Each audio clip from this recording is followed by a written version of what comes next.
So just tell where we're from, I guess. We're at Grand Park at the intersection of Interstate I-20 and Boulevard in Atlanta, Georgia, in front of Station 10 Fire Station.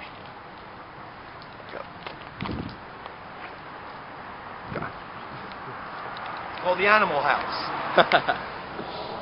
So you have a story about love. I have a wonderful story about love. It's about a beautiful dog who I got as a puppy. As I was taking a nap, laid on my chest. Can we keep him? Can we keep him, Daddy? This is my little son speaking to me. And I said, sure, Christian. You can keep him. You're going to have to feed him and bring him water.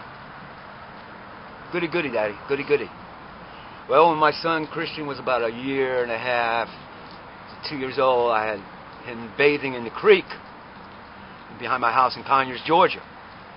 And the dog, Hunter, whom he named after watching a TV series called Hunter.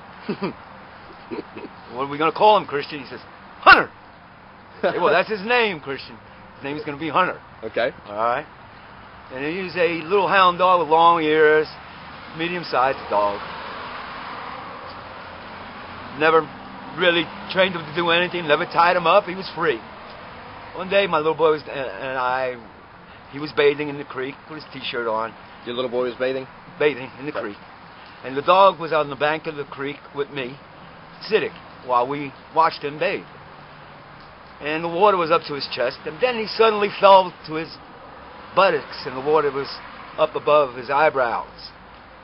Before I can lift my rear end off the bank 1 inch, that dog was in the creek behind him and grabbed him by the scruff of his neck and the collar of his T-shirt and raised him up from behind, up out of the water. Did it bring him to the bank all the way? Just stood him up. Okay. Stood him up erect. So Daddy could go there and grab him and take him to the bank of the creek. And then the dog, I observed the dog and looked at him and I said, dog, came over and licked me. And I said, dog, you are worth $1 million. Well, we never castrated the dog, or neutered him, whichever you want to call it, which I found to be inhumane, frankly. But he would go around, and he was a philanderer, I guess, looking for a female. And he was on the freeway and got hit by a car and died. I put him in the trunk of my car with the help of my brother-in-law, and we took and dug a hole in my yard. And I had my son then, who was about 2.5 years old, standing with me, and then I buried him. And I told him, son, that's what happens when you cross the street or go in the street without mommy and daddy around. Okay? It grieved me in my soul. And my son did say, oh, poor Hunter. Poor Hunter. But I remember that spring over the grave, and I knew exactly where I put it. A tulip or a lily popped up over his grave as a dedication or a memorial to that wonderful animal.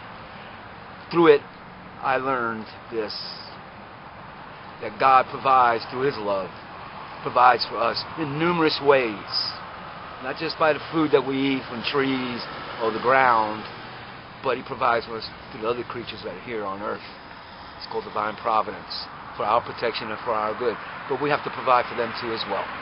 It's a beautiful circle of love. It works. And I believe it is true.